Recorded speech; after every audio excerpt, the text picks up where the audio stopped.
The Young and the Restless spoilers. Thursday's full episodes August 7, 2025. There were moments in Genoa City when the air itself seemed to hum with tension, when the walls of the Newman Ranch bore silent witness to the unraveling of legacy, love, and loyalty. And this moment, this week, was one of them. Audra had walked into the world of the Newmans armed with ambition, strategy, and just enough arrogance to believe she could master it all. But what she hadn't anticipated was Victor's cold fury, the kind that didn't scream but cut quietly, cleanly, and without remorse. The awakening would come fast and without warning, and when it did, it would dismantle her illusions one by one. Because while Victor may have once seen potential in Audra, now he saw betrayal, insubordination, and, worst of all, a threat to the family order he had spent decades protecting.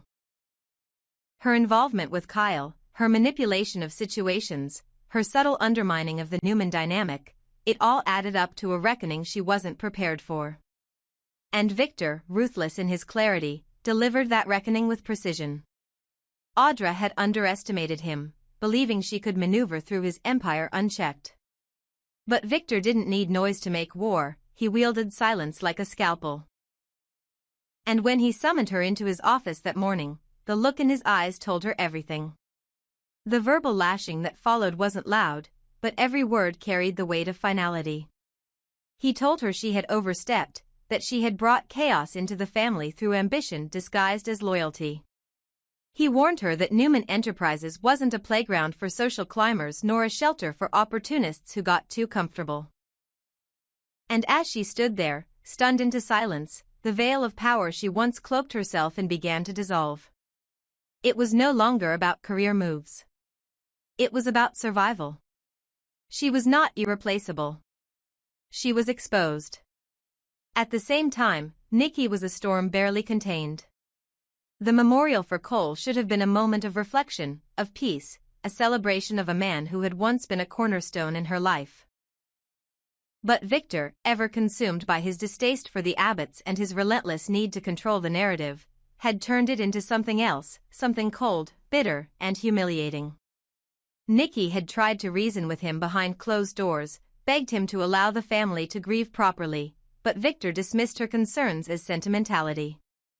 "I did what needed to be done," he said, his tone sharp with condescension.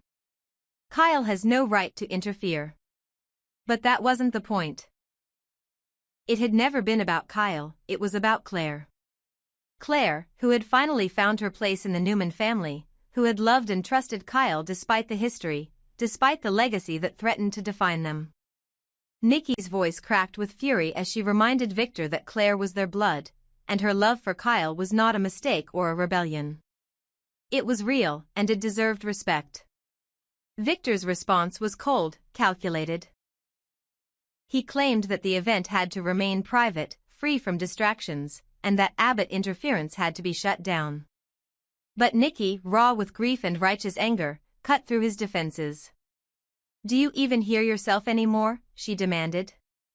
"You shut down every voice that challenges your view of the world. Why today, of all days, would you pick a fight with Kyle?" Her words didn't echo, they detonated. And for a moment, Victor had no answer, only the heavy silence of a man who believed too deeply in his own justifications. Meanwhile, Claire stood shattered in her own way. She had arrived at the Newman Ranch hoping for warmth, maybe healing, but found herself caught in a crossfire of pride and control. Her grief for Cole, a man who had shown her rare compassion in a world of conditional love, was overshadowed by Victor's behavior. And Kyle, sweet, stubborn Kyle, was trying his best to hold her steady, even as his own footing faltered. He had always known the Newman name came with baggage, but he hadn't anticipated being treated like a trespasser by the very man who claimed to want unity. Claire's eyes were wet with fury as she recounted the way Victor had spoken of him, the way he had reduced their love to a problem to be solved rather than a bond to be honored. Kyle took her hands in his and swore he would fight for her, for them, but Claire no longer needed a savior. What she needed was space to grieve, to feel, and to remember Cole without the shadow of Victor's war poisoning every breath. Nikki, watching her granddaughter's anguish, couldn't stay silent. She found Victor once again, this time not as his wife, but as the only person left who could hold up a mirror to his actions.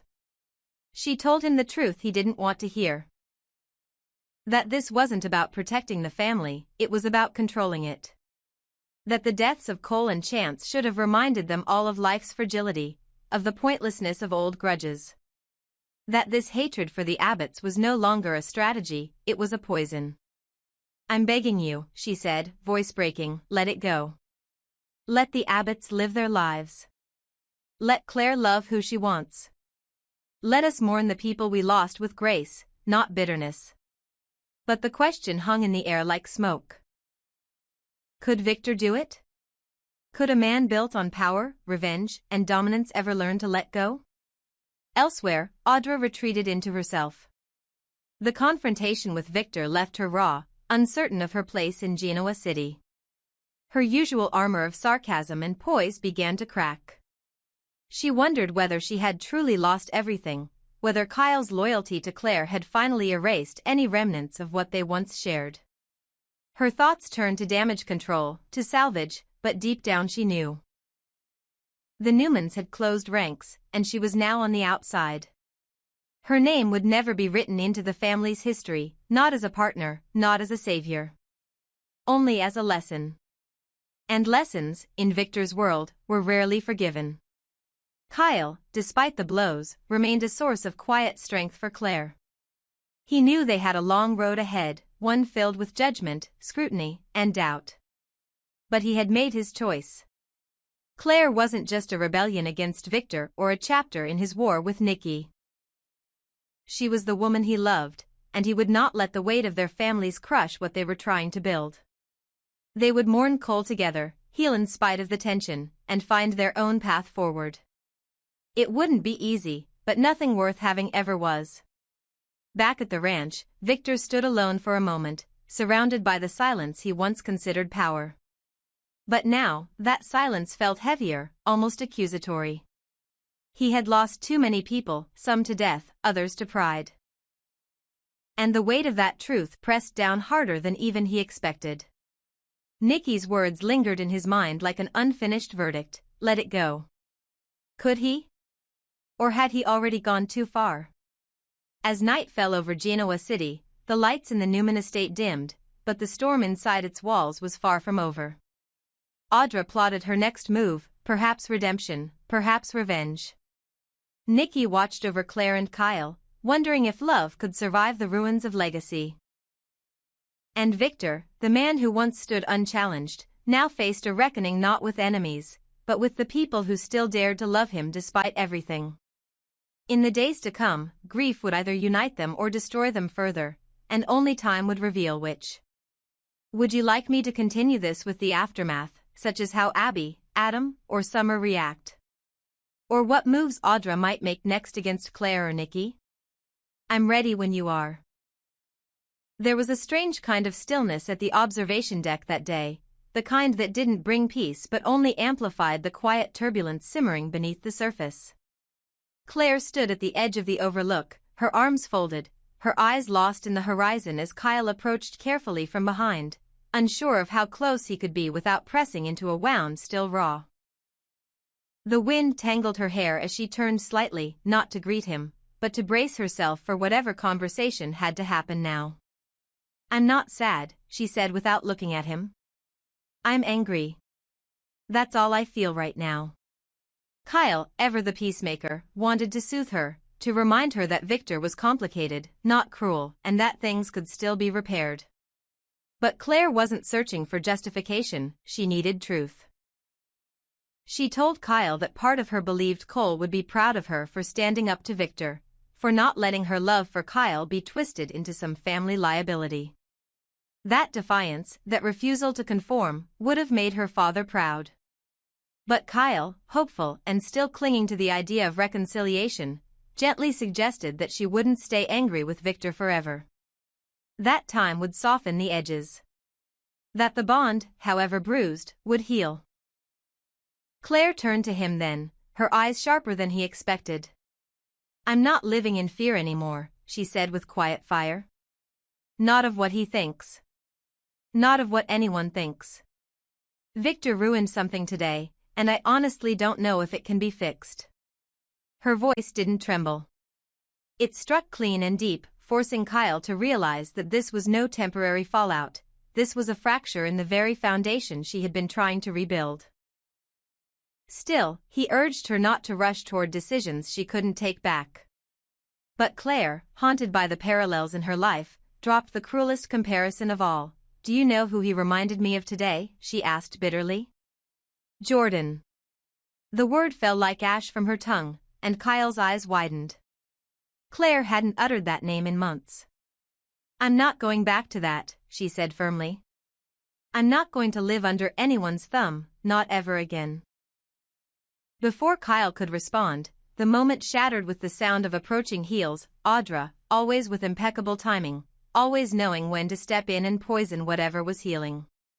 Claire stepped back immediately, her wall rising again, her energy shifting from anger to guarded withdrawal. She told Kyle to go, to give her space, but Audra had other plans. With a sugary smile, she announced she had something for him, his phone charger. "You must have left it in my sleeper car," she said, letting the implication hang in the air like smoke. "When we were planning that presentation for Kane, you don't remember?" Kyle looked confused. No, he didn't remember. And that wasn't just because he was innocent, it was because Audra was a master manipulator, always rewriting facts to suit her narrative. She leaned in slightly, reminding him of a night with cocktails, soft lighting, and just enough ambiguity to make Claire wonder. "It's not mine," she added smoothly. "No one else has been in my room, so it has to be yours." Kyle, holding his ground, simply told her to keep it, refusing to play into whatever game she was setting up. But the damage, in its subtle form, had already begun. Later, alone again, Audra's phone vibrated with a message from the man she still hoped to impress, or at least, manipulate to her advantage. Victor was summoning her to the ranch. She smiled to herself, thinking that perhaps she had just planted enough doubt in Claire's mind to make Kyle seem untrustworthy. When she arrived, Victor didn't offer pleasantries. He didn't ask questions. He issued judgment. She informed him, somewhat smugly, that she had sowed suspicion between Claire and Kyle. "We're sitting on a ticking time bomb," she said, as if she were proud of the chaos she had introduced.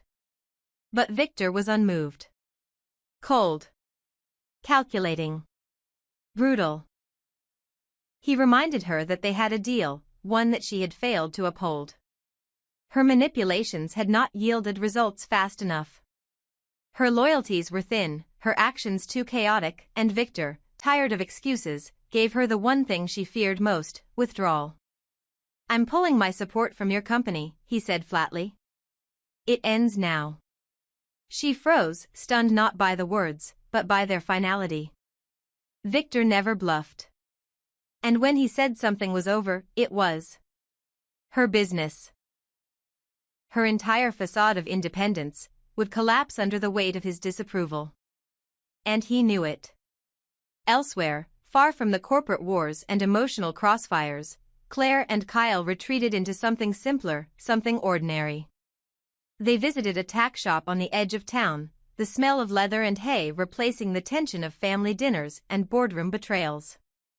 It was a small rebellion, a way of reclaiming peace. Claire found herself drawn to the idea of starting fresh, of building a life that wasn't defined by Newmans or Abbotts or scandals or history. She looked at Kyle with a rare softness and told him she was ready to move in, to build a home with him, not later, but now. Life was short. She had seen what it meant to waste time on grudges and expectations. Kyle didn't hesitate. He took her hand and said he wanted the same thing. When Victoria arrived, she didn't bring judgment or skepticism. Only support.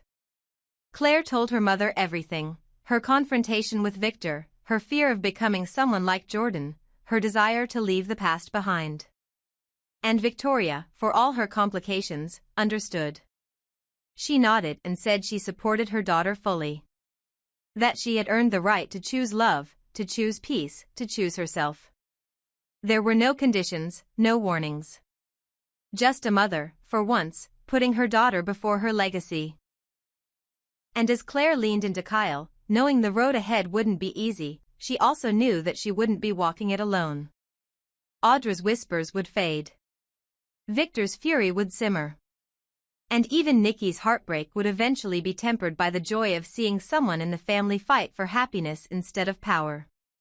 Genoa City was always changing, always full of schemes, but for Claire and Kyle, in that brief moment among saddles and sunlight, there was only truth. And the fragile, beautiful possibility of a future free from the weight of the past. Let me know if you'd like this story to continue further, perhaps with Victor plotting new schemes, Audra seeking revenge, or Claire confronting the charger incident. I'm ready to expand any direction you'd like.